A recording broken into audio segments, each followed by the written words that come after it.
Cette femme est malheureusement décédée au bloc opératoire. Mais 2 jours après, j'étais bouleversé et je me disais, mais quand je vais raconter ça à quelqu'un, est-ce qu'ils vont pouvoir croire? Aujourd'hui, j'ai le courage de vous raconter ce qui s'est passé face caméra. Regardez la vidéo jusqu'à la fin. J'espère que vous allez me croire. Et même si vous ne me croyez pas, c'est ce qui s'est passé. Mais c'est difficile à croire.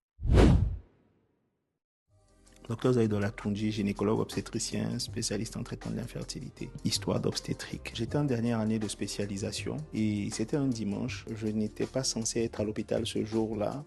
Je remboursais une garde. En fait, pendant la spécialisation, quand vous êtes DES, il peut arriver que pour des raisons personnelles, vous changiez des tours de garde. Donc, j'avais 12 heures de garde à rembourser à quelqu'un qui m'avait remplacé. Et donc, je viens dimanche dans la matinée, dans un hôpital quelque part. Et pendant les premières heures, on me dit non, il y a une malade en réanimation qui a été opérée la veille, une césarienne pour prééclampsie sévère, en fait. Et elle est dans un état instable. Donc, je vais en réa, j'évalue et moi, je dis mais il y a du jus dans son ventre, je pense qu'elle saigne toujours.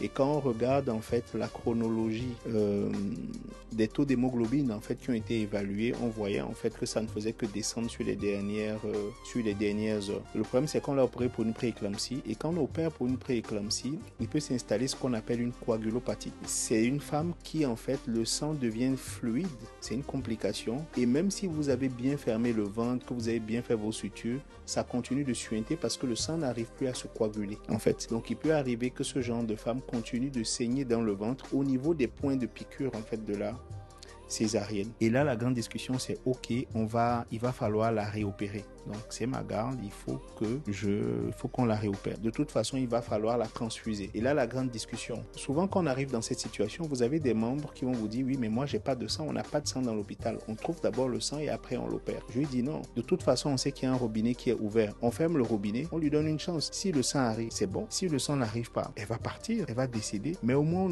on aura essayé. Moi, je vais pas ne pas opérer une patiente parce qu'on va dire qu'elle est décédée à ma garde. Après, moi, je suis prêt à encaisser. Il n'y a pas de problème.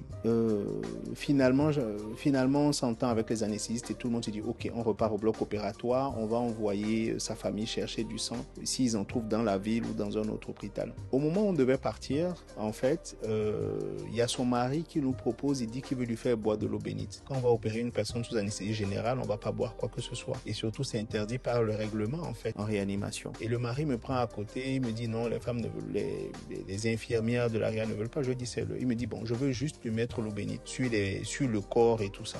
Je vais voir les infirmières de l'arrière, me disent non docteur, c'est interdit, c'est le règlement. Bon, de temps en temps je peux être un tout petit peu hardcore. Je leur dis vous savez, je comprends que c'est le règlement mais elle veut pas le boire. Si vous voulez je reste là et je regarde et veut juste lui mettre de l'eau sur le corps en fait. J'ai un tout petit peu outrepassé, j'ai dit au monsieur venez, vous voulez lui mettre ça sur le corps, vous voulez l'avoir et puis faites. J'ai même taquiné, j'ai dit bon fais-lui un bisou. En réalité je vous cache pas que quand je lui demandais de faire un bisou, moi je me disais est-ce qu'elle va vraiment revenir, est-ce qu'elle va sortir du bloc vivante, est-ce qu'on va trouver du sang. Donc pour moi c'était faire-lui un bisou au cas où elle ne revient pas en fait. Voilà, donc finalement elles étaient bien fâchées parce que mais bref, on leur a mis de l'eau bénite, j'ai regardé et puis après on l'amène vers le bloc opératoire. Alors c'est là où les vraies choses commencent.